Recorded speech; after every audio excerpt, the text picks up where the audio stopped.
और good evening friends.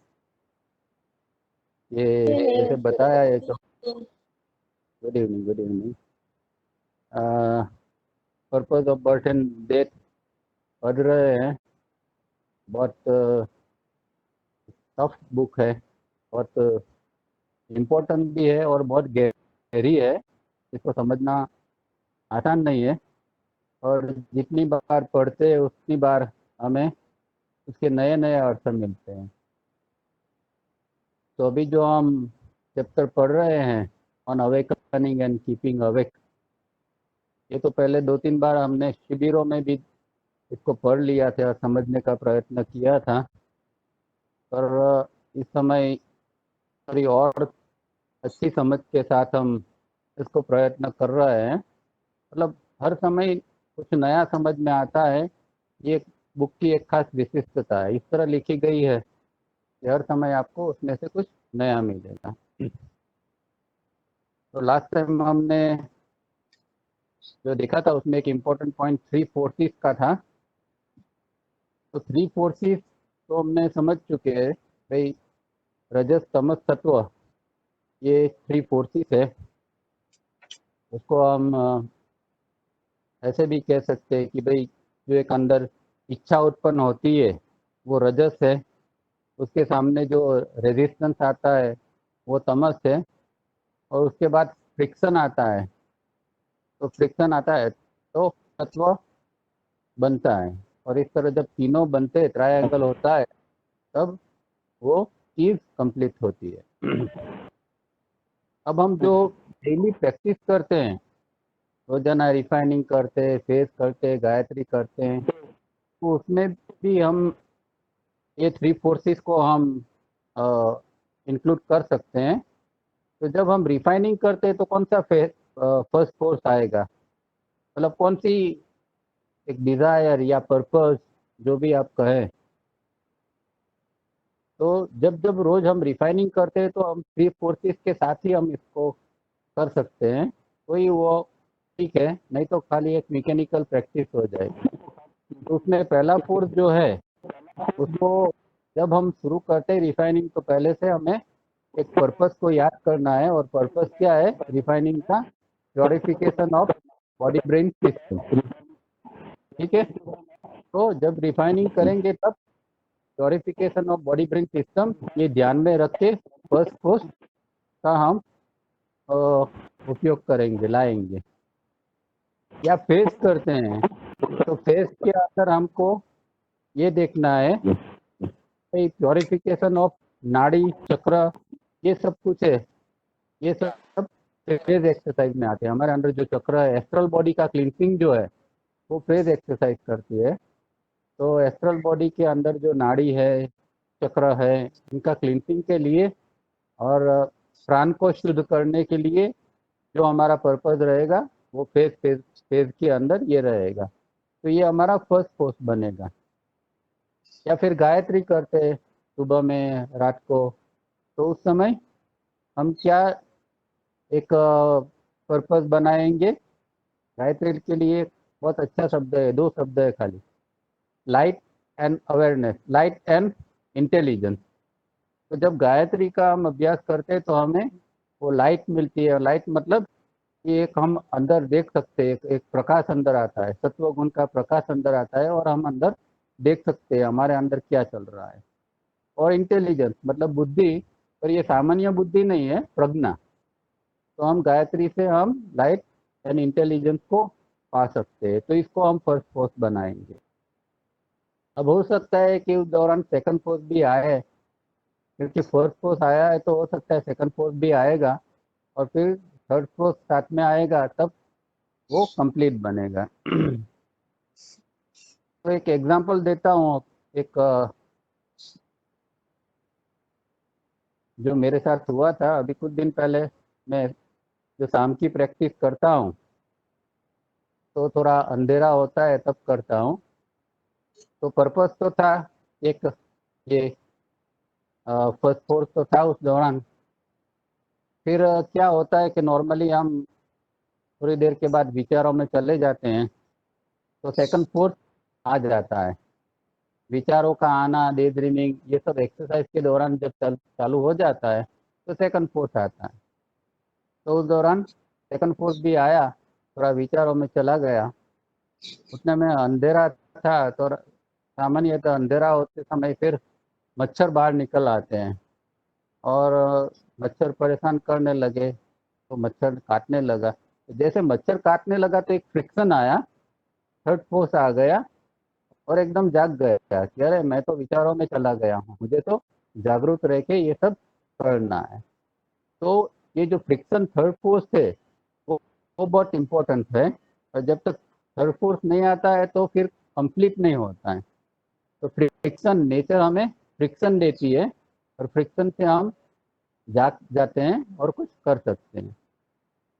तो last time हमने जो किताब में भी पढ़ा था उसमें लास्ट टाइम यही सेंटेंस था, to help awaken those who are asleep, nature brings in friction in their lives and in some cases shocks. तो ये खाली एक कोई एक घटना की बात नहीं है, ये पूरी जीवन की बात है। तो नॉर्मली हमारे जीवन के अंदर भी हम तो नॉर्मल कोर्स में जीवन के अंदर सोते हुए ही है, हाँ, जागृत नहीं है। तो जागृत नहीं है इसलिए कुदरत हमारे लिए फ्रिक्शन लेके आती है, पीड़ा लेके आती है, दुख लेके आती है। तो दुख जब भी आए तो ऐसा नहीं समझना है कि ये तो किसी की गलती है या मेरी गलती है या किसी की गलती है, इस वजह से दुख आया है। उसका पर्पज यही है कि नेचर से जो आता है कि भाई ये हमें जगाने के लिए आया है। अगर हमारा हेतु जागने का है तो जब जब दुख आता है तो हमें समझ में आ जाना चाहिए कि ये कुछ हेतु है इसका, और हेतु क्या है, तो हमें जगाने का है। और फिर भी नहीं जागते तो हो सकता है शौक भी आ सकते हैं। तो बहुत बड़ा घाटा हो सकता है, बहुत बड़ा फेलियर हो सकता है, कुछ बड़े स्तर पर भी हो सकता है, शौक भी आ सकते हैं, या हेल्थ इतनी गिर जाती है तो उससे एक शौक आता है। इन शॉर्ट ये तीनों का होना जरूरी है। जितना हम जागृत रह के करेंगे इतना फिर फ्रिक्शन से हम बच पाएंगे, क्योंकि फ्रिक्शन का हेतु ही जगाने का है। तो एक तो अवेकनिंग का हम चैप्टर पढ़ रहे हैं। अवेरिकन हमें हमने देखा है कि भाई अवेकनिंग और अवेयरनेस दोनों साथ साथ चल रहे हैं। अवेयरनेस आती है उसके बाद अवेकनिंग होता है हमारे अंदर। अभी मैं डिस्कोसिस 4 पढ़ रहा था, उसमें तावरिया जी ने ये अवेयरनेस के बारे में एक नई बात लिखी थी, तो मैंने सोचा है वो भी आपके साथ शेयर करूं। वो डिस्कोसिस 4 में लिखते हैं अवेयरनेस के बारे में, awareness is an energy and so has three basic qualities of tamas, rajas and tamas. Sorry, tamas, rajas and sattva. That is inertia and passion, wild emotions and intellectual content. तो क्या कहते हैं कि awareness एक ऊर्जा है और उसकी थ्री क्वालिटीज है, तमस, रजस और सत्व, ये तीन गुण इसके हैं। अवेयरनेस के अंदर भी ये तीन गुण होते हैं। और ये तीन गुणों जो है, तमस है तो तमस का क्या लक्षण है, निष्क्रियता, इनर्सिया, एंड पेशन मतलब आवेग। निष्क्रियता और आवेग ये जो है, जब अवेयरनेस पैसिव बन जाती है तब हमारे अंदर निष्क्रियता आ जाती है। जब वो रजस होता है तो रजस के अंदर वाइल्ड इमोशंस होते हैं। वाइल्ड इमोशंस मतलब जो उग्र प्रकार के भाव होते हैं, कामना होती है। तो ये सब जो है वाइल्ड इमोशंस होते हैं, ये रजस से आते हैं। और जब सत्वगुण बढ़ता है तो इंटेलेक्चुअल कंटेंट आता है, मतलब एक बौद्धिकता एक अंदर आती है। तो ये जो चीज़ है अवेयरनेस, हम नॉर्मली अवेयरनेस के अंदर ऐसा समझते हैं कि अवेयरनेस एक ऊर्जा है, पर इसके तीन तीन प्रकार है, तीन प्रकार की ये ऊर्जा है, ये समझना बहुत जरूरी है कि अवेयरनेस तामसिक भी हो सकती है, अवेयरनेस राजसिक भी हो सकती है, और अवेयरनेस जो है वो सात्विक भी हो सकती है। तो ये एक बहुत अच्छा पॉइंट है। अब नॉर्मल कोर्स में हम हमारी लाइफ देखते हैं तो कौन सी अवेयरनेस से हम जीते हैं। नॉर्मल कोर्स में हम पैसिव अवेयरनेस से ही जीते हैं ना। एक प्रकार की इनर्सिया है अंदर, एक प्रकार की बेहोशी है, निष्क्रियता है हमारे अंदर जो है, वो पैसिव अवेयरनेस है। उसको एक्टिव करना चाहिए और जब एक्टिव अवेयरनेस होती है तो जागृति बनी रहती है। पैसिव अवेयरनेस है वो निष्क्रियता है और उसमें जागृति नहीं बन सकती। तो ये खास ध्यान रखना है कि हमें अवेयरनेस को सात्विक बनाना है, तामसिक से लेके तो एक्टिव बनाना है। और इसके लिए बार बार प्रयत्न करना पड़ता है क्योंकि निष्क्रियता इतनी है, निष्क्रियता ये साइकोलॉजिकल है। हाँ, हो सकता है शरीर एक्टिव है, भागा भागी करते हैं, कुछ कामकाज करते हैं, और अंदर से जो बेहोशी है वो अंदर से निष्क्रियता उसको कहते हैं। तो अंदर से जो निष्क्रियता है उसको हमें करेक्ट करना है, तो कुछ ऐसा करना पड़ता है कि वो पैसिव अवेयरनेस से एक्टिव अवेयरनेस बढ़े। अभी भी इस समय भी आप सुन रहे हैं तो हो सकता है पैसिव अवेयरनेस भी हो, तो फिर आपको पैसिव अवेयरनेस से एक्टिव अवेयरनेस में जाना है। तो आपको अटेंशन पे करना पड़ेगा, अटेंशन पे करोगे तो आपके अंदर अवेयरनेस एक्टिव हो जाएगी। या फिर आप 3 स्टेप रिदमिक ब्रीदिंग चालू कर दोगे तो आपके अंदर अवेयरनेस जो है एक्टिव हो जाएगी। तो सबसे आसान तरीका जो है अवेयरनेस को सात्विक बनाने का या सात्विक अवेयरनेस को लाने का या फिर एक्टिव अवेयरनेस बनाने का, वो है 3 स्टेप रिदमिक ब्रीदिंग। तो हमेशा 3 स्टेप के ऊपर इतना ध्यान देना है। तो इतना थोड़ी पूर्व भूमिका बनाते हुए अब आगे जो किताब में जो है वो थोड़ा पढ़ेंगे। Purpose of birth and death, page number 262। How can we correctly concentrate our sex energy. अब ये थोड़ा सेक्स एनर्जी, क्योंकि सेक्स एनर्जी को और अवेयरनेस को बहुत गहरा संबंध है, अवेकनिंग को बहुत गहरा संबंध है। अगर सेक्स एनर्जी अच्छी तरह नहीं है और अच्छी तरह काम नहीं कर रही है तो सेक्स एनर्जी के बिना अवेकनिंग हो नहीं सकता है। तो वो कहते हैं कि how can we correctly concentrate our sex energy. The holy ground in our body brain system is not in the heart or in the brain.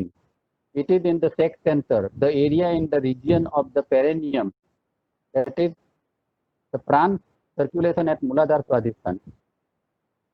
तो उसका अभी सेक्स एनर्जी कहाँ जनरेट होती है उसका उन्होंने एरिया बताया है। तो फिजिकल बॉडी में उसको पेरेनियम कहते हैं और एस्ट्रल बॉडी में जो है वो मूलाधार और स्वादिष्ठान जो है वहाँ ये सेक्स एनर्जी जनरेट होती है।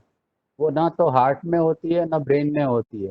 इसलिए कहता है कि होली ग्राउंड, ये सबसे पवित्र जगह कहाँ कौन सी है, ये जो हमारा मूलाधार स्वादिष्ठान की जगह है वो सबसे पवित्र जगह है, न हार्ट है न ब्रेन है। This area is in the astral body and coincide in the physical body. तो ये एस्ट्रल बॉडी के अंदर है और वो फिजिकल बॉडी के साथ भी जुड़ा हुआ है। It is A depository for energy in the body brain system where nature quietly generates precious energies of life, awareness and will। तो ये जगह प्रेसियस, ये जो जगह है वहाँ नेचर एक जो प्रेसियस एनर्जी बनाती है वो कौन सी बनाती है, लाइफ, अवेयरनेस एंड विल। तो जो लाइफ हमारी चल रही है उसके लिए भी ऊर्जा चाहिए। खाली ऐसा नहीं खाना खाया तो हो गई या फिर श्वास लिया तो एनर्जी आ गई, उसके परे भी जो लाइफ एनर्जी है वो हमारे अंदर हमेशा एस्ट्रल बॉडी में आती है।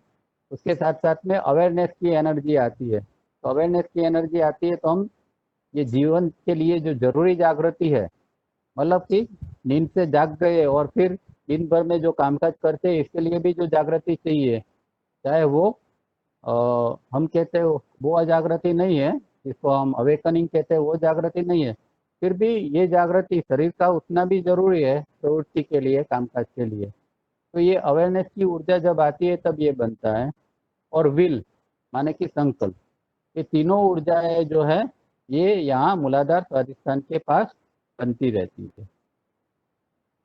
It is a mechanism design to refine material including food, air and incoming impulses. तो हम जानते हैं कि हम 3 प्रकार से हम फूड को अंदर लेते हैं। एक तो हम स्थूल खुराक जो खाते हैं वो भी एक फूड है, फिर हम जो हवा श्वास से अंदर लेते हैं वो भी एक फूड है, और तीसरा जो इनकमिंग इम्पल्स जो हमारे अंदर आता है जिससे विचार बनता है तो वो भी फूड है। तो या इसको इम्प्रेशन भी कह सकते हैं। तो ये तीन तीन जगह से हमें फूड मिलता है और ये इसको रिफाइन करता है। ये जो तीनों जो मटेरियल है उसको रिफाइन करने का काम ये यहाँ होता है, ये मूलाधार स्वादिष्टान के पास होता है। It is higher invisible, purpose is to be utilize in always remaining away. तो ये सेक्स एनर्जी का हेतु क्या है? एक तो सेक्स एनर्जी हायर है, दूसरा इनविजिबल है, वो देख नहीं सकते, इसको हम अनुभव कर सकते हैं पर देख नहीं सकते। और उसका पर्पस क्या है कि हमेशा हम जागरूक रह सके, उसके लिए ये एनर्जी हमें विपुल मात्रा में दी गई है और उसको हमें जागरूक रखना है, उसको हमें बढ़ाते जाना है। तो ये पर्पस सेक्स एनर्जी का है, ये हमेशा ध्यान में रहना है। Scientifically, this area forms the fulcrum or the center of gravity of the body brain system. तो ये जो एरिया है ये मूलाधार स्वादिष्टान या पेरिनियम का, उसका फुलक्रम या सेंटर ऑफ ग्रेविटी का जो है वो बॉडी ब्रेन सिस्टम के अंदर उसका सेंटर ऑफ ग्रेविटी इस जगह पर पड़ा है। सेंटर ऑफ ग्रेविटी माने जो एक जो जो मूलभूत जगह है जहाँ से जो जो जिस चीज़ों की सबकी जो शुरुआत होती है, एनर्जी की शुरुआत होती है, वो जो बेसिक और मूलभूत जगह है वो ये जगह है जो इसको सेंटर ऑफ ग्रेविटी उसको कहा है। तो बॉडी की सेंटर ऑफ ग्रेविटी है ये मूलाधार स्वादिष्टान है। We are born here and we die here, not in the heart or in the brain और इन द लंग्स। तो ये जो सेक्स एनर्जी है ये एक तो हमारा जन्म होता है वो भी सेक्स एनर्जी से होता है। हम जानते हैं कि सेक्स एनर्जी जब माता पिता की दोनों की इकट्ठा होती है तब उससे एक बॉडी का निर्माण होता है। तो हमारा जन्म भी, वी आर बोर्न, हमारा जन्म भी ये सेक्स एनर्जी से हुआ है। और ये जब सेक्स एनर्जी डिसिपेट हो जाती है तब हमारा मृत्यु होता है। तो जब डेथ आता है तो ये सेक्स एनर्जी है वो भी निकल जाती है। और ये कहते हैं कि नॉट इन हार्ट, ये न तो हार्ट में है, न दिमाग में है, न लंग्स के अंदर फेफड़ों में है। The first breath in the lungs is possible only if two sparks take place at birth, one at Muladhara and the other at Swadhisthana. तो हम जो श्वास लेते हैं, पहला जो श्वास आता है जन्म के साथ में ही, वो कब मुमकिन होता है, पॉसिबल होता है कि जब यहाँ एक स्पार्क होता है। मूलाधार और स्वादिष्टान के पास में एक एक स्पार्क होता है, दो स्पार्क होते हैं। और जब ये स्पार्क होता है उसके बाद में बच्चा रोता है, और बच्चा रोता है उसके बाद में उसका ब्रीदिंग चालू होता है। पर ये साइंस को पता नहीं है, साइंस ने कभी ये सर्च नहीं किया है, उसको पता नहीं है कि ऐसा कोई स्पार्क अंदर होता है और इसकी वजह से बच्चा रोता है। साइंस का तो मानना कुछ अलग है। और पर जो है ये स्पार्क क्यों होता है? स्पार्क इसलिए होता है कि जब स्पार्क होता है तब अंदर लाइफ एंड अवेयरनेस की एनर्जी आना शुरू करते हैं। तो अभी ये बच्चे का जीवन चालू हुआ, लाइफ एनर्जी अंदर आ गई, अवेयरनेस की एनर्जी अंदर आ गई, इस बच्चे के अंदर अभी जीवन चालू हो गया। उससे पहले बच्चा माँ की कोख में था, अंदर था, तो वो वहाँ से पोषण लेता था। अब ये बच्चा स्वतंत्र रूप से पोषण लेने के लिए इसके अंदर लाइफ और अवेयरनेस की एनर्जी आ जाती है, यहाँ मूलाधार और स्वादिष्टान से। The heart's first throb on its own volition then begin। उसके बाद जो है वो हृदय का जो धबकार होता है पहला, वो उसके बाद होता है।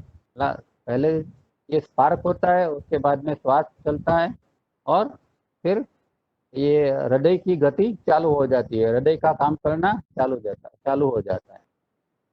For till now as a fetus it throbs with the help of and in conjunction with the mother's heart। तो उससे पहले जब बच्चा गर्भ में अंदर होता है तो माँ का हार्ट के साथ में वो जुड़ा होता है और वहाँ से उसका थ्रोबिंग होता है। अब यहाँ जब बाहर निकल गया तो वो उसका थ्रोबिंग अपने आप में स्वतंत्र रूप से चालू हो गया। If the two sparks take place, all is well and the child lives. It is also this area that will stop at death, when death overpowers the body brain system, the heart and the pulse may last fractionally longer. तो ये जो जब ये श्वास चलता है, ये मतलब कि जो स्पार्क अच्छी तरह होता है तो ही बच्चा जन्म लेता है। स्पार्क नहीं होता है तो फिर कोई बच्चा जीवन उसका आगे नहीं बढ़ता है, वहाँ बच्चे का डेथ हो जाता है। फिर भी मैं फिर से बताऊं कि ये साइंस का नजरिया नहीं है, ये योग का नजरिया है। योग ऐसा कहता है, साइंस को इसके बारे में पता नहीं होता है। साइंस तो अगर बच्चे का डेथ हो गया तो दूसरा कुछ कारण बताएगा, पर ये अगर स्पार्क नहीं होता है तो लाइफ एनर्जी अंदर नहीं आती है तो फिर बच्चा जी नहीं सकता है। और इसी तरह जब जब डेथ आता है तो भी यहीं से ये जो एनर्जी है वो चली जाती है। तो हो सकता है कि थोड़ी देर के लिए हार्ट और पल्स चालू रहे पर एनर्जी पहले चली जाती है यहाँ। On one level sex energy is design to perpetuate procreate. On a higher level it is intended to ignite by transmuting sublimating sublimating। तो उसका जो ये जो उसका ट्रांसम्यूट करना है, उसको ट्रांसफर ये उसको उद्दीकरण करना है ये सेक्स एनर्जी। तो सेक्स एनर्जी डिजाइन इस तरह की है कि हमारे अंदर उसकी निरंतर उत्पत्ति रहती रहे। तो एक एक ऐसा कुदरत का पर्पस है, दो पर्पस है। एक तो कि भाई निरंतर दूसरा उस एनर्जी से दूसरा बच्चा आएगा तो एक जीवन चलता रहेगा, एक सृष्टि जो वो चलती रहेगी। और दूसरा उसका जो हेतु है वो हेतु है उसको ट्रांसम्यूट करने का, मतलब उसको ऊर्ध्वगामी बनाने का। तो ये दो पर्पस के लिए सेक्स एनर्जी दी गई है। नॉर्मल कोर्स में पहला पर्पस के लिए ही सेक्स एनर्जी का उपयोग ज़्यादातर होता है। दूसरा पर्पस जो उसको ट्रांसम्यूट करना है वो तो कोई हार्डली कर सकता है, कोई उसका कोई ध्येय होता है या फिर वो सेक्स एनर्जी के ऊपर इस तरह काम करता है तो वो सब्लाइम होता है या ट्रांसम्यूट होता है। It transforms crude energy into फाइनर energy Ojas through the process of being awake. अब इसको ट्रांसफॉर्म करने का एक और अच्छा उपाय ये है कि जितने हम जागृत रहते हैं तो वो सेक्स एनर्जी जो है वो ट्रांसफॉर्म होती जाती है। और फाइनल एनर्जी जो ओजस जिसको हम कहते हैं, वो ओजस के अंदर तेजस और ओजस ये दो उप धातु है। आगे मैंने एक बार बताया था। तो ये दो उप धातु है, वो तेजस भी बनता है बॉडी और फिर ओजस भी बनता है। तो जब ये जब ट्रांसफॉर्म होता है उसका क्रूड एनर्जी का, और उसके लिए सबसे आसान चीज है बीइंग अवेक, बने रहो, जागृत रहोगे तो वो अच्छी तरह ट्रांसफॉर्म होती जाएगी। But for such a generation to begin one must have control over one sex. तो सेक्स का अगर कंट्रोल आएगा तो फिर ये इस तरह का जनरेशन हो पाएगा, इस तरह की उसका उत्पादन जो है वो हो पाएगा। तो पहले तो सेक्स के ऊपर कंट्रोल लाना जरूरी है। It does not mean that we deny healthy sex, but its misuse or overuse must be controlled judicially।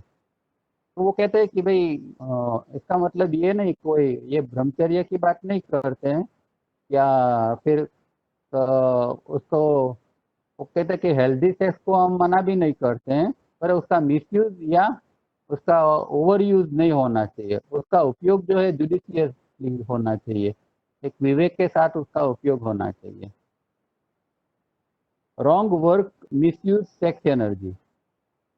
अब रॉन्ग वर्क का ये दूसरी बात बताइए कि जो सेक्स एनर्जी का एक तो सेक्स कंडक्ट के अंदर भी मिसयूज होता है, और दूसरा जो है वो हमारे जो सेंसर है उसका अगर जो रॉन्ग वर्क होता है तो भी ये सेक्स एनर्जी का मिसयूज होता है। तो जो जो सेंटर को जो काम करना चाहिए उसके बदले वो दूसरा काम करेगा तो ये सेक्स एनर्जी सेंटर से भी लीकेज होती है। तो ये हमारा चार सेंटर्स है, उसके लिए ये बात wrong work of the centre. तो wrong work of the sensors अगर होता है तो सेक्स एनर्जी का मिस यूज होता है।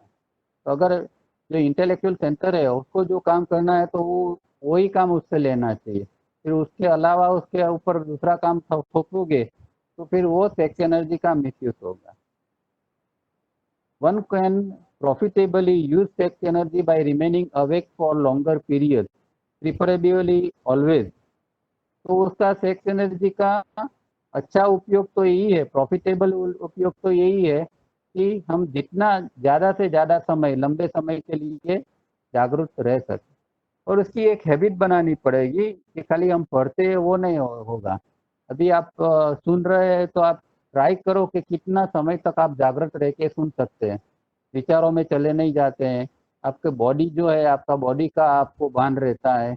आपका जो विचारों अगर अंदर आते हैं तो उसको भी, इसके प्रति भी आपका ध्यान रहता है और आप सुनते हैं। तो ये सब चीज़ का साथ साथ में होना वही अवेकनिंग है। तो ये खाली मत सुनो, अगर हम ये इसको सुनते हैं तो उसका एक उपयोग भी होना चाहिए। आप हो सके इतना जागृत होके ये सब सुनने का प्रयत्न करो, तो अभी से एक सेक्स एनर्जी के ऊपर काम चालू हो जाएगा। और ऐसे आपको बार बार एक हैबिट फॉर्म करनी पड़ेगी कि आप जहाँ हैं बार बार आप अवेक रहने का प्रयत्न करें। ये एक हैबिट से ही हो सकता है। एक इसकी मेमोरी बनानी पड़ती है कि मुझे जागृत रहना है, और बार बार ये मेमोरी को अंदर लाना है और इसका उपयोग करके जागृत होने का प्रयत्न करना है। तो ये अभी से at this moment you can do it. अभी से आप ये स्टार्ट कर सकते हैं कि आप जागृति से इसको सुनिए, आप शरीर को महसूस करिए, आपके मन के अंदर क्या चल रहा है ये सबको महसूस करिए। तो ये अभी से साधना शुरू हो जाएगी। ये ऐसा नहीं है कि भाई ये पढ़ लिया बाद में प्रयोग करेंगे, ये नहीं। एट दिस मोमेंट अभी से आप ये सब कर सकते हैं। Sex like religion keeps a man asleep. तो जिस तरह धर्म जो है वो आदमी को बेहोश रखता है, उसी तरह ये सेक्स भी जो है आदमी को बेहोश बना देता है। तो जो लोग सेक्स में ज़्यादा इन्वॉल्व रहते हैं तो फिर ये जो है ये बेहोशी उसके अंदर ज़्यादा रहेगी। और धर्म भी यही करता है। धर्म हमें जो कुछ उलट पुलट सिखाता है, जो हम हमारे अंदर कुछ जो एक ओपननेस आने के बदले एक हम जो अंदर एक ये हो जाते हैं, रिजिड हो जाते हैं। कई बार धर्म की वजह से हम रिजिड हो जाते हैं, धार्मिक हो जाते, ज़्यादा धार्मिक हो जाते हैं, तो ओपननेस चली जाती है। तो वो आदमी फिर बेहोश है जो धर्म के नशे में जीता है। धर्म का भी एक नशा है, जो धर्म के नशे में जीता है वो बेहोश आदमी। उसके साथ आप कुछ नहीं कर सकते, क्योंकि वो जो मानता है वही मानता है, वो कुछ नया समझने का प्रयत्न ही नहीं करेगा। तो ये एक धर्म का लिमिटेशन है।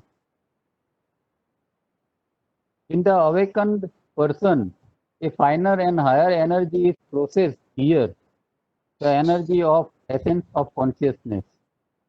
अब जब जागृत जो आदमी जाग चुका है उसके अंदर एक हायर एनर्जी का एक प्रोसेस हमेशा बना रहता है।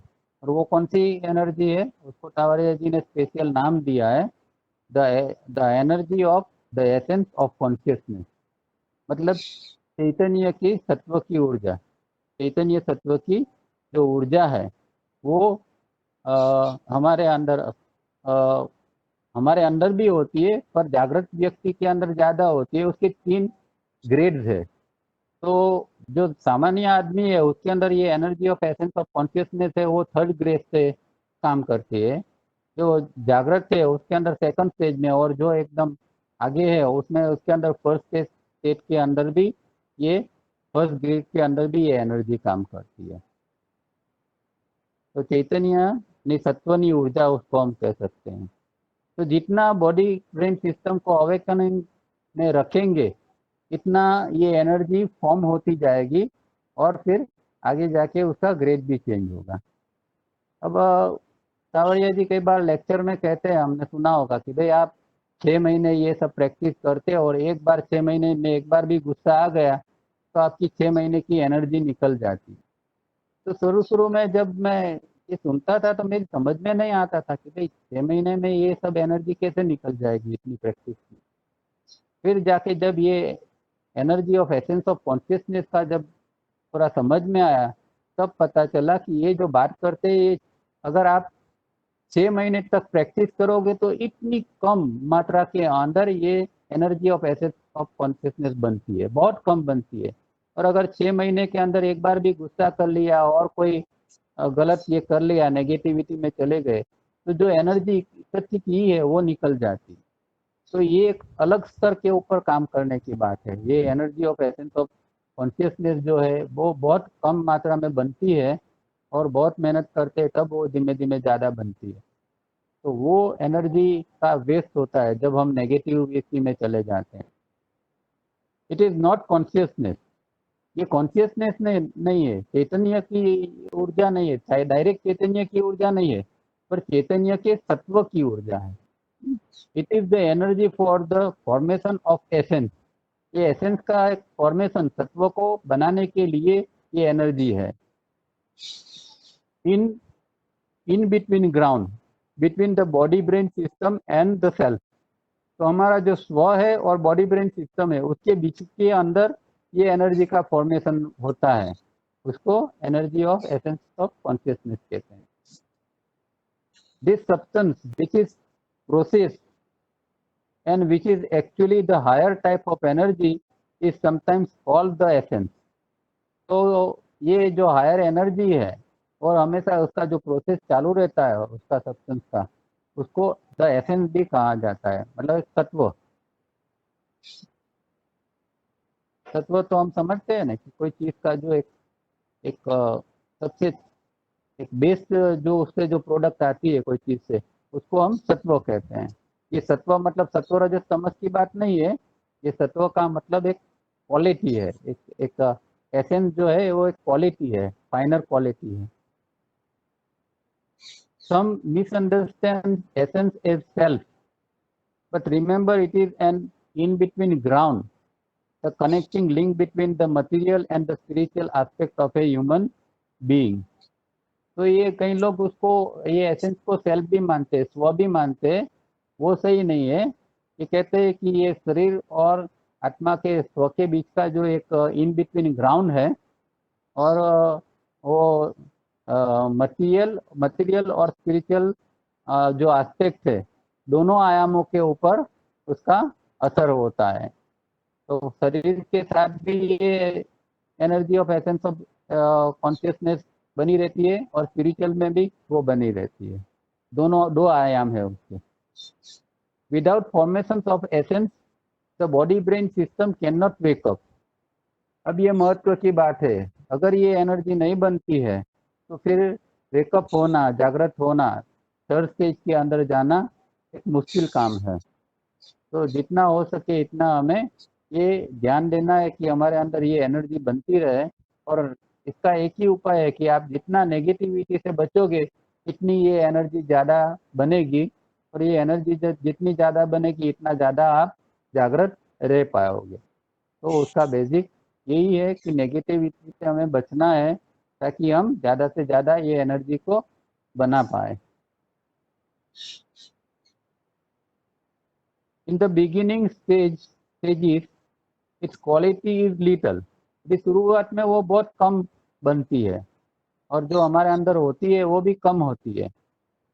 And whenever in the course of conscious progress it is utilize, one is lukewarm again. तो शुरुआत में तो कम है, पर जब इसका एक हम कॉन्शियस प्रोग्रेस के अंदर उसका जब उपयोग कर लेते हैं, तो वो फिर हम थोड़ा ल्यूकवार्म हो जाते हैं, थोड़े नरम हो जाते हैं। तो इसकी यूटिलिटी कम है, और इसकी यूटिलिटी हो जाती है तो फिर हम थोड़ा नॉर्मल हो जाते हैं। तो इसकी निरंतर प्रोडक्शन बने रहना चाहिए। In later stages without in later stages with dedicated practice, it is produced abundantly and the source never dries up। तो बाद में वो बहुत विपुल मात्रा में बननी चालू हो जाएगी।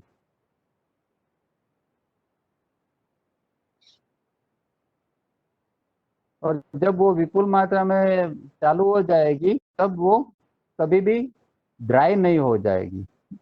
तो वो बनी रहेगी अंदर, इसका एक स्रोत जो है वो बना रहेगा। तो ये एक अवेकनिंग के लिए यहाँ एक ये पैराग्राफ के अंदर नई बात उन्होंने बताई, ये है energy of essence of consciousness की, जिसके ऊपर भी हमें काम करना पड़ता है। भी 5 एक मिनट के बाद शायद हो सकता है ये डिस्कनेक्ट हो जाए, तो फिर से जिसको ज्वाइंट होना है वो लिंक को फिर से क्लिक करके ज्वाइंट हो सकेंगे।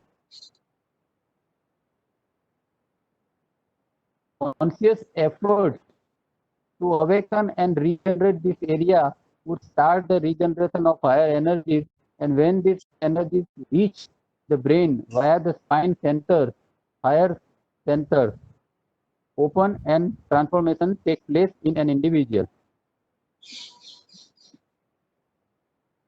अब क्या कहते हैं कि जब ये एनर्जी जागृत होती है और इसके लिए हम कॉन्शियस एफर्ट करते हैं और वो जागृत होती है, तो वो हमारे अंदर जो हमारे स्पाइनल कोड से ऊपर उठती है, और स्पाइनल कोड के अंदर जो सेंटर जो चक्र होते हैं वो चक्रों को भेड़ते हुए, उसको पेनेट्रेट करते हुए वो आगे जाती है और ब्रेन के अंदर के जो हायर सेंसर है उसको भी वो जगाती है। Because it is all structured thus in a human body, in a human being by God and nature. तो ये भगवान ने ये स्ट्रक्चर हमारे अंदर ऐसा बना ही दिया है कि अभी हम अगर हम इस तरह एनर्जी है उसको जागृत करते हैं तो इस तरह वो ऊपर उठेगी और ब्रेन के अंदर जा सकेगी और दूसरे जो सेंटर्स है उसको भी जगाएगी। तो ये एनर्जी जब हमने इंटेंसिटी चार्ट में देखा था कि भाई रिजल्टन इंटेंसिटी कुछ मात्रा में अधिक मात्रा में बनती है तब एनर्जी राइज होती है। तो भाई यही बात यहाँ भी उन्होंने कही है कि ये जब एनर्जी जागृत होती है तो इस तरह ऊपर उठती है, और उसकी डिज़ाइन पहले से ही भगवान ने हमारे अंदर बनाई हुई है। There are other methods followed by many different schools on the subject, but this is the most potent method of all. तो अलग अलग ये ऊर्जा को जगाने के लिए अलग अलग स्कूल्स जो होती है और अलग अलग जो साधना पद्धति है उसमें अलग अलग रूप से उसको जागृत करने के लिए बताया गया है। कई लोग प्राणायाम का ज़्यादा अभ्यास करते हैं और इस शक्ति को जगाने का प्रयत्न करते हैं, कई लोग कोई दूसरी पद्धति से उसको जगाने का प्रयत्न करते हैं, कई लोग भक्ति कीर्तन से उसको जगाने का प्रयत्न करते हैं। तो अलग अलग मेथड है, और वो कहते हैं कि सबसे पोटेंट मेथड मतलब कि शक्तिशाली जो मेथड है ये यही है कि energy of essence of consciousness को हम जागृत करें और उसके द्वारा हम धीरे धीरे ऊपर उठने का प्रयत्न करें।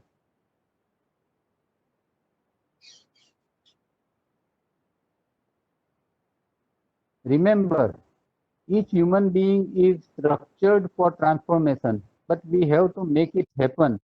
It is not given as a gift to some few. तो कहते हैं कि भाई हर एक व्यक्ति ये ऐसा इसके अंदर डिजाइन तो है पर इसके लिए प्रयत्न करना पड़ता है। ये कोई गिफ्ट के रूप में नहीं है, एक पोटेंशियल है, एक सुसुप्त रूप में एक अंदर है, पर जो इसके ऊपर काम करता है उसकी वो एनर्जी जागती है। और ऐसा नहीं है कि कोई कुछ लोगों को ये गिफ्ट के रूप में दिया गया है। हकीकत में जो काम करता है वो सबके ऊपर अंदर ये होता है। But this few have work day and night to make this possible. तो हमको लगता है कि भाई इन्हीं व्यक्तियों के अंदर ये शक्ति जागृत हो चुकी है, तो वो कोई गिफ्ट नहीं है, उसको कोई ऐसे उसके ऊपर कोई कृपा नहीं हो गई है कि भाई कोई व्यक्ति के ऊपर कृपा हो गई और इसकी शक्ति जागृत हो गई, ऐसा नहीं है।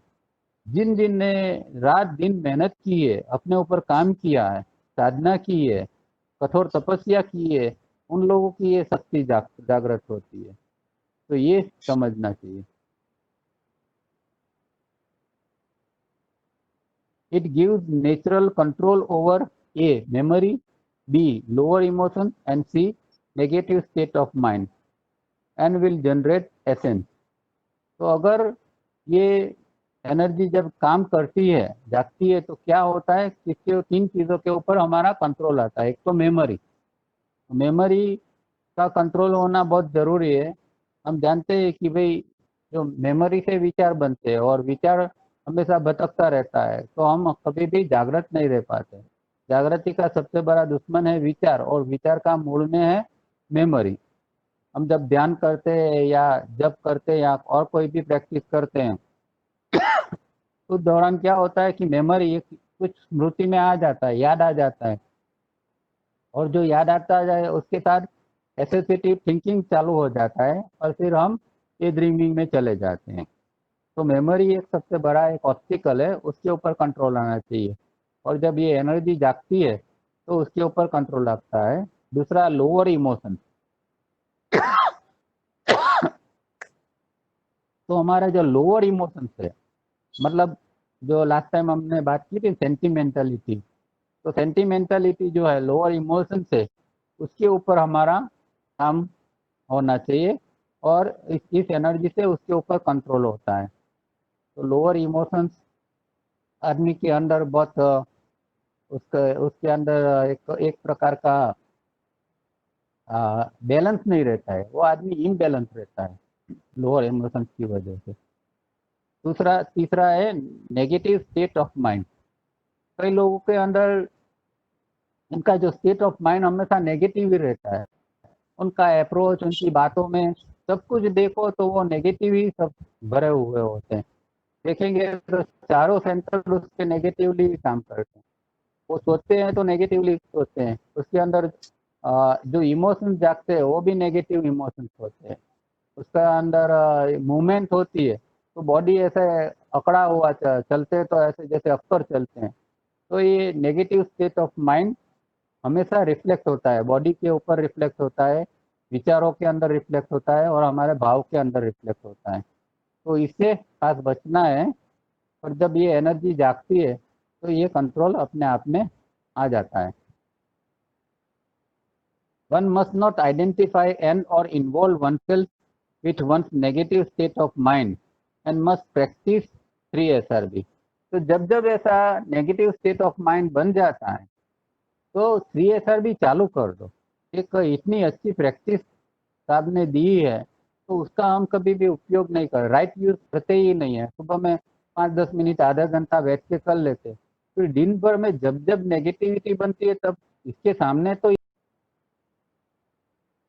हम बात कर रहे थे कि ये जो नेगेटिव स्टेट ऑफ माइंड जब भी बनता है उस दौरान साथ हमें ये 3 स्टेप का मदद लेनी चाहिए। दिन भर में जब जब नेगेटिविटी आती है तो 3 स्टेप का उपयोग करना बहुत ज़रूरी है। तो नहीं करते, लोग भूल जाते हैं, 3 स्टेप याद ही नहीं आता है जब नेगेटिव बन जाते हैं। तो कम से कम एक 3 स्टेप की भी मेमोरी बनाओ, वर्क मेमोरी, कि भाई ऐसा जब होता है तो हमें 3 स्टेप याद आ जाए और 2-4 श्वास रिदम में हम ले सकें। एक बहुत बड़ा शील्ड है, एक प्रोटेक्शन है। To this effect one must practice voluntary suffering for a little while. और इसके लिए एक दूसरी प्रैक्टिस देते हैं, वॉलंटरी सफरिंग। तो वॉलंटरी सफरिंग क्या है? वॉलंटरी सफरिंग मतलब जानबूझकर स्वैच्छिक रूप से थोड़ा सहन करना, थोड़ी पीड़ा को सहन करना, वो है वॉलंटरी सफरिंग। तो वॉलंटरी सफरिंग दो रूप से होता है, फिजिकली और मेंटली। तो फिजिकल वॉलंटरी सफरिंग में हम क्या कर सकते हैं कि जैसे तावरे जी बताते कि भाई रोज 15 मिनट कम से कम वॉलंटरी सफरिंग करना चाहिए। तो अगर फिजिकल लेवल पर करना है तो कोई भी, जैसे कि अभी धूप है, धूप में आप जाके थोड़ी देर बाहर खड़े रहो, तो एक अंदर से एक ये आएगा, अंदर से एक डिसलाइक आएगा कि चलो अभी हम धूप में से छाँव में चले जाएं। तो ऐसा जब भी होता है तो थोड़ा एक वॉलंटरी सफरिंग हमारे अंदर एक विल क्रिएट करता है। विल क्रिएट करने के लिए वॉलंटरी सफरिंग बहुत ज़रूरी है। तो वॉलंटरी सफरिंग फिजिकल लेवल पर कर सकते हैं, जैसे कि आप बस में, ट्रेन में जा रहे हैं और बैठने की सीट है, फिर भी आप बैठते नहीं है, 5-10 मिनट खड़े रहते हैं, तो एक वॉलंटरी सफरिंग हो जाता है। आप जानबूझकर एक पर्पसफुली आप कुछ कर रहे हैं, वो वॉलंटरी सफरिंग है।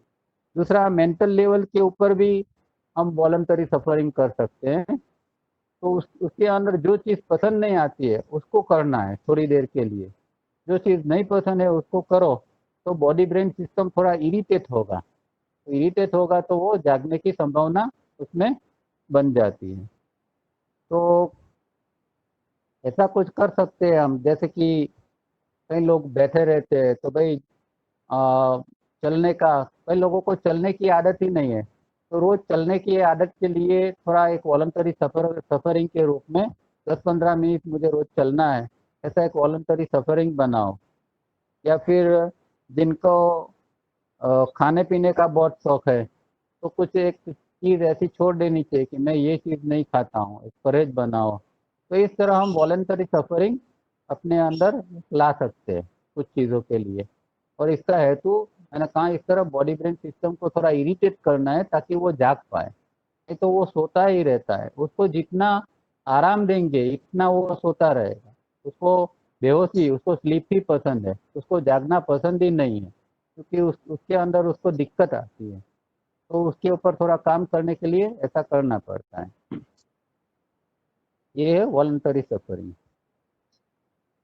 We do have an incredibly intelligent body brain system. तो ऐसे जो भगवान ने ये बॉडी ब्रेन सिस्टम बनाया है वो हाईली इंटेलिजेंट है। उसके अंदर बहुत सारी क्षमता है। वो अपने आप को रिपेयर कर सकता है, अपने आप को बहुत कुछ कर सकता है सिवाय कि जागृत। वो जागृत नहीं रह सकता अपने आप में, उसके लिए कुछ करना पड़ता है। बाकी इसके अंदर और बहुत सारी खूबियाँ भगवान ने दी है। But do we ever think that there is some greater intelligence behind this body brain system?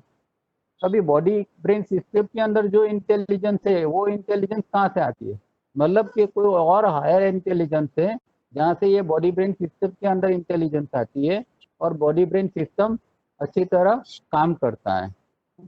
वो उसको पता है कब क्या करना है, कब आराम करना है, कब क्या करना है, कब खाना है, कब पीना है। अगर इंटेलिजेंटली बॉडी ब्रेन सिस्टम को काम करने देते हैं तो उसको सब पता है कब नींद खत्म हो जाती है और अभी उठ जाना है।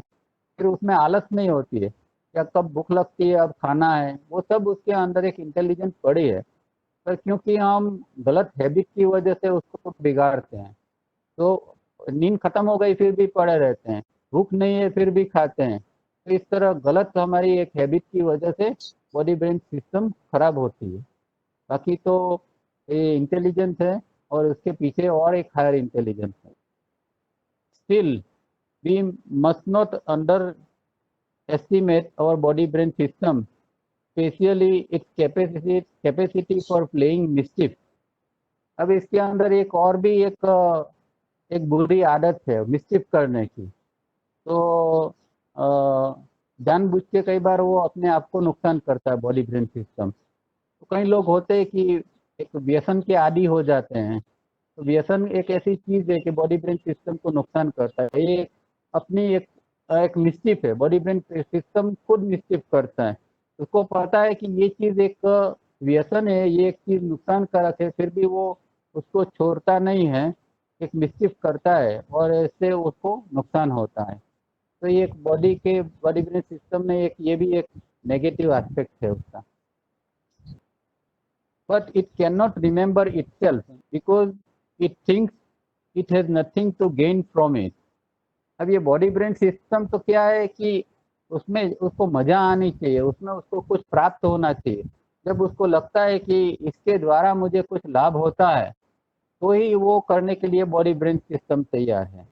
इसलिए वो खुद को जागृत करने का कभी भी प्रयत्न नहीं करेगी। उसको नहीं लगता है कि भाई जागृत होने से क्या होगा, क्या फायदा है मुझे। तो बॉडी ब्रेन सिस्टम जागृत होने का प्रयत्न ही नहीं करती। वो तो जहाँ प्रयत्न वहाँ करेगी जहाँ उसको कुछ फायदा है। जैसे दो पैसा मिल रहा है तो बॉडी ब्रेन सिस्टम भागेगी इसके पीछे। रात होगी तो रात की नींद छोड़कर भी भागेगी कि भाई दो पैसा मिल रहा है, चलो कुछ काम करो, ठीक है। पर जागृत रहना वो उसके इंटरेस्ट के बाहर की बात है। उसको लगता है कि उसमें क्या है, उसमें कुछ गेन नहीं है, तो वो कभी भी प्रयत्न नहीं कर सकता है और जागृत नहीं रह सकता। If it can, then soul or divine fragment would be redundant to it. और अगर ये बॉडी ब्रेन सिस्टम खुद जाग सकता था तो फिर डिवाइन फ्रेगमेंट और उसके वो उसका कोई मतलब नहीं था, वो व्यर्थ था। हमारे अंदर डिवाइन फ्रेगमेंट या जो आत्मा है उसकी फिर कोई जरूरत ही नहीं है, बॉडी ब्रेन सिस्टम ही खुद जाग जाएगा। पर ऐसा नहीं है, ये बॉडी ब्रेन सिस्टम ये आत्मा की शक्ति के बिना कभी भी स्व की शक्ति के बिना जाग नहीं सकता है। We can to a certain extent calm the beast, our body brain system. तो हमारा ये बॉडी ब्रेन सिस्टम को बीस्ट का मतलब एक प्राणी जैसा होता है, तो प्राणी जैसा ये बॉडी ब्रेन सिस्टम है, उसको हम सर्टेन एक्सटेंट हम उसको काम शांत कर सकते हैं। Also never underestimate the instinctive centre, the solar plexus, the remnant of animal instinct. तो ये हमारे अंदर जो इंस्टिंक्टिव सेंटर है या जो मणिपुर चक्र है, सोलर प्लेक्सस है, या फिर हमारे अंदर जो एनिमल इंस्टिंक्ट के जो अवशेष पड़े हैं, हम जो प्राणी जगत के जो अवशेष हमारे अंदर पड़े हैं, जो गुस्सा है वगैरह जो है, ये सब चीज हमारे अंदर पड़ी है। ये उसको भी हमें अंडर एस्टिमेट नहीं करना है, ये सब अंदर है और कभी भी जाग सकती है। आदमी चाहे कितना भी वाइस दिखता हो, एक अच्छा दिखता हो, शांत हो, पर फिर भी कभी भी ये सोलर प्लेक्सस या मणिपुर चक्र जागृत होता है तो हमारे अंदर जो एनिमल इंस्टिंक्ट पड़ी है वो बाहर निकल जाती है। जैसे कि हमें कोई इरिटेट करता है, आप बस में जाते, ट्रेन में जाते, कोई इरिटेट करता है, कोई कुछ करता है, तो आपका अंदर का ये मणिपुर चक्र एकदम जागृत हो जाता है और उसके साथ जगरना शुरू हो जाता है। तो वो उसको अंडर एस्टिमेट नहीं करना है कि वो तो अभी कंट्रोल हो गया, अभी वो कुछ नहीं कर सकता। जो लोग ऐसा मानते हैं कि अभी तो मुझे गुस्सा आता है नहीं, एक दिन ऐसा गुस्सा आता है कि उसकी सब मान्यता को तोड़ फोड़ के रख देता है। तो ये इसको अंडर एस्टिमेट नहीं करना है ये चीज़ों को। It is always poised to undermine any efforts to remain awake. तो जो जो ये जो है मणिपुर चक्र वगैरह जो है, वो हमारे जागृत रहने के जो प्रयत्न है उसको वो क्षीण कर देते हैं। This center attempts to destroy hope. हमारे अंदर जो आशा है उसको भी ये सेंटर मतलब मणिपुर चक्र जो है उसको उसका विनाश करती है। क्योंकि हमें लगता है कि नहीं ऐसा काम हो जाएगा, हम कर देंगे, एक होप बनती है, पर जब ये जागृत होता है तो ये होप को भी तोड़ देता है। It pretends to the state of full awareness. और ये ऐसा दम भी करता है कि ये वो जागृत है, उसको सब पता है, ऐसा दम भी ये सेंटर करता है, पर हकीकत के अंदर वो एक एनिमल इंस्टिंक्ट ही है। To accept this center to be able to experience the awake state is to expect the cow to jump over the moon. तो ये जो सेंटर है उसका एक्सपीरियंस करना या उसको जागृत हो सके ऐसा एक्सपीरियंस करना, ये तो एक जैसे गाय को चांद के ऊपर जंप लगाने के लिए बोलने जैसी एक बात हो जाती है। तो ये नामुमकिन की बात है ये। Yet when eating, this center is very receptive and one can work on this center. अब एक यहाँ एक ये क्ल्यू देते हैं, एक चाबी देते हैं, एक उपाय देते हैं कि भाई ये मणिपुर सेंटर को आपको जल्दी से कंट्रोल करना है या इसके ऊपर काम करना है। तो एक टाइम ऐसा है कि जब आप उसके ऊपर अच्छी तरह काम कर सकते हैं, और वो टाइम है खाना खाने का। जब भी आप खाना खाते हैं तब वो एकदम रिसेप्टिव हो जाता है। उस दौरान अगर आप काम करते हैं तो उसके ऊपर आप कुछ काम कर सकते हैं। तो जब जब आप खाना खाते हैं तब आप शांति से खाओ, या फिर आपकी जो कोई वीकनेस है उसको याद करो, उसके ऊपर चिंतन करो और खाना खाओ। उस दौरान न बात करो, न टीवी देखो, न और कोई गपशप करो, न फोन को कुछ साथ में रखो। सिर्फ खाना खाओ और उस दरमियान जो वीकनेस है उसको आंख के सामने रखो, उसके ऊपर चिंतन करो, या उसका कोई स्लोगन जैसा बनाओ और वो मन में उसका उसका रिपीटेशन करो, तो ये सेंटर के ऊपर काम करता है, ये सेंटर को नॉर्मलाइज करता है। Because one dines 80,000 times in one life time, not including snacks, it is best time to remain awake. तो एक व्यक्ति है, उसके पूरे जीवन में लगभग 80,000 समय, 80,000 बार वो खाना खाता है, दिन में 2 बार 3 बार। उसमें वैसे स्नैक्स तो छोड़ दिया है, पर वो दिन में इतना करीब खाता है, तो इतनी सारी हमें एक अपॉर्चुनिटी मिलती है, हर रोज मिलती है, दिन में 2 बार 3 बार। तो उस समय जागृत रहने का और उसके ऊपर मणिपुर के ऊपर काम करने का एक अच्छा सा मौका मिलता है। तो जो कोई साधक इसके अंदर एक धगस है, उसके अंदर एक भाव है, जागृत होने का एक पर्पज है, वो व्यक्ति इस तरह इसके ऊपर काम कर सकता है।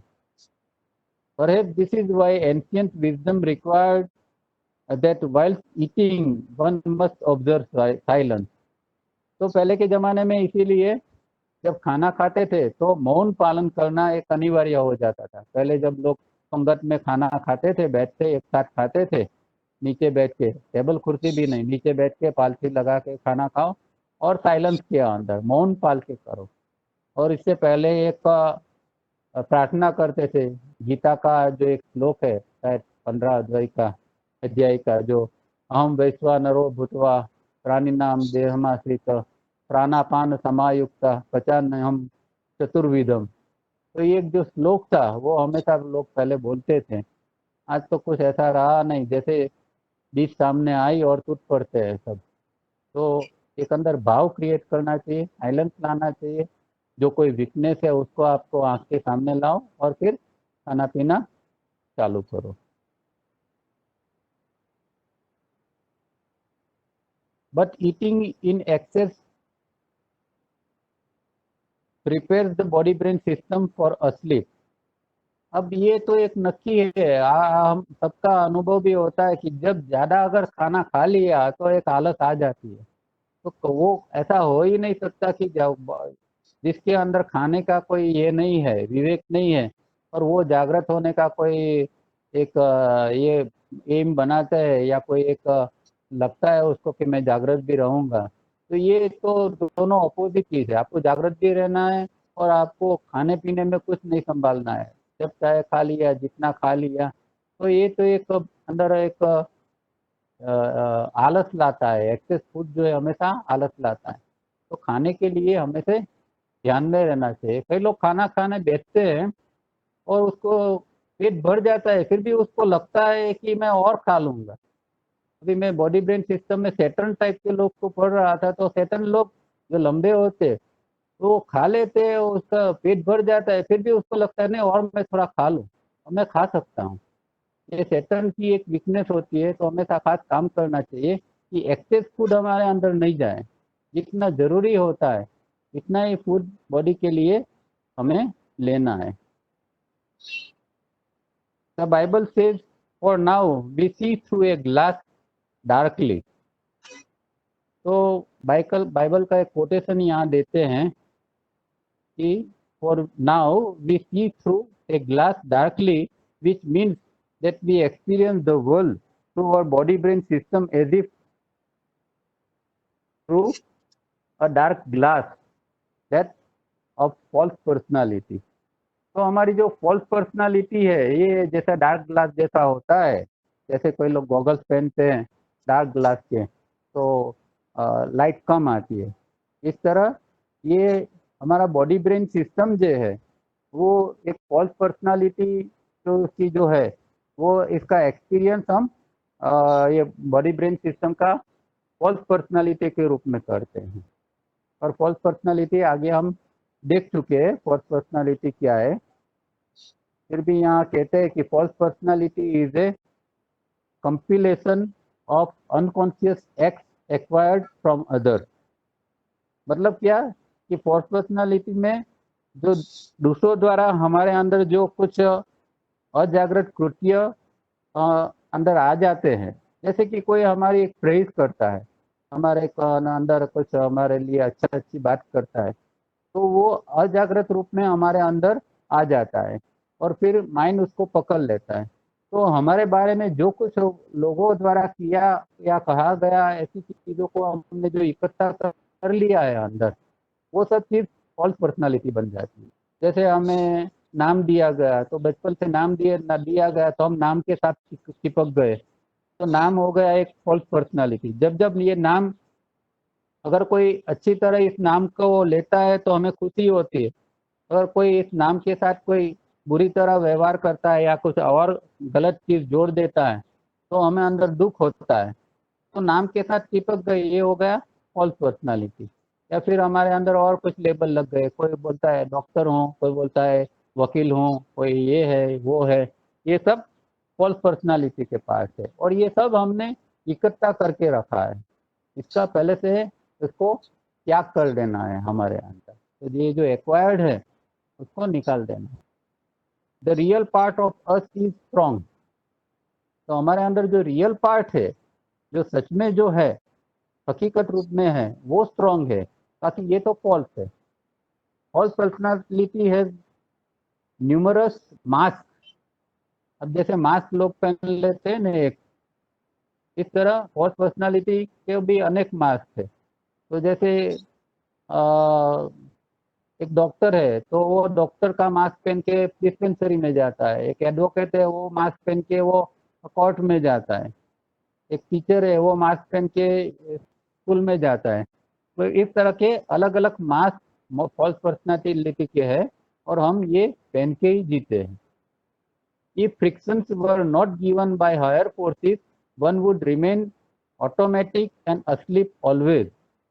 तो फिर से ये फ्रिक्शन की बार बार ये बात करते हैं, जिसको हम हमेशा अवॉइड करना चाहते हैं। हम चाहते हैं कि भाई हमारे लाइफ में तो फ्रिक्शन आना ही नहीं चाहिए, और ये बार बार ये यहाँ जिक्र करते हैं कि भाई फ्रिक्शन अगर नहीं आएगा हायर फोर्सेस के द्वारा तो आप हमेशा स्लीप के अंदर ही बने रहेंगे, हम जागरूक नहीं हो पाएंगे। कई लोग शेयर बाजार में काम करते हैं, धंधा करते हैं, तो फ्रिक्शन अगर आ जाता है तो डरते हैं कि अरे ये कैसे हो गया, ये फ्रिक्शन मुझे इतना घाटा हो गया, ये कैसे हो गया, ये घाटा तो होना ही नहीं चाहिए। ये घाटा हो गया तो तुम जागृत हो पाए, नहीं, पर जागृत नहीं होना है, मुझे तो घाटा नहीं चाहिए, जागृत हूँ या ना हो ये मतलब नहीं है। तो क्योंकि पर्पज नहीं बना है ना अभी, पर्पज नहीं है तो फिर बेहोशी अच्छी लगती है। घाटा किसी भी हालत में, फ्रिक्शन किसी भी हालत में नहीं चाहिए। when higher centers will develop, false personality will question them। अब जब हायर सेंटर्स काम करते हैं तो ये जो फॉल्स पर्सनालिटी क्या है कि उसके अंदर एक डाउट क्रिएट करेगी। अरे इसको थोड़ी ये को अवेकनिंग कहते हैं, इसको ये थोड़ी है, ये कोई हायर सेंटर थोड़ी, ये हायर एनर्जी थोड़ी है, ऐसे डाउट क्रिएट करते हैं। अंदर जो स्टेट बनता है, कई बार हमारे अंदर अच्छा एक स्टेट बनता है पर हम खुद ही डाउट करते हैं कि क्या इसको जागृति कहते हैं, मुझे तो ये विचार आ रहा है, मुझे तो ये हो रहा है, तो ये मैं जागृत हूँ क्या। ऐसा ये फॉल्स पर्सनालिटी के कारण अंदर एक संदेह पैदा होते हैं, because its existence is them then threaten. क्योंकि बॉडी ब्रेन सिस्टम का जो एक एग्जिस्टेंस है, उसका अस्तित्व है, वो खतरे में पड़ जाता है। इसलिए ये नौटंकी करता है, एक अंदर संदेह पैदा करता है कि भाई ये क्या है, ये कोई थोड़ी जागृति, इसको जागृति थोड़ी कहते हैं, ऐसा वैसा कुछ ना कुछ संदेह क्रिएट करता है। It does not see itself as false. तो फॉल्स पर्सनालिटी खुद कभी भी ये देख नहीं सकती कि मैं फॉल्स हूँ। हमेशा कोई भी चीज फॉल्स होती है वो खुद नहीं जांच पाते कि मैं फॉल्स हूँ। जो आदमी फॉल्स पर्सनालिटी से जीता है उसको कभी भी नहीं लगता है कि मैं फॉल्स पर्सनालिटी से जी रहा हूँ। तो ये एक हमारा लिमिटेशन है। पर ये थोड़ी जागृति बढ़ती है तो ये सब हमारी वीकनेसेस हमें दिखाई देती है और ये धीरे धीरे हम आगे बढ़ सकते हैं। तो यहाँ हमारा समय समाप्त होने जा रहा है। आज का दिन इतना ही समझते हैं, और खास रिक्वेस्ट करता हूँ कि ये जो पढ़ रहे हैं उसको बार बार उसका मनोमंथन कीजिए, उसके ऊपर चिंतन कीजिए, और दिन भर में जितना हो सके जागृत रहने का प्रयत्न करिए, जितना स्टेप का उपयोग कर सकते हैं उतना प्रयोग करिए। हाँ?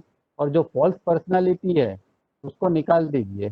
फॉल्स पर्सनालिटी सबसे बड़ा बैरियर है और हमें बहुत पसंद है फॉल्स पर्सनालिटी। तो फॉल्स पर्सनालिटी को निकाल दीजिए, जैसा है वैसा जिए, दम नहीं चाहिए। तो इस तरह अपने ऊपर काम करना है। अगले हफ्ते फिर मिलेंगे। Thank you very much.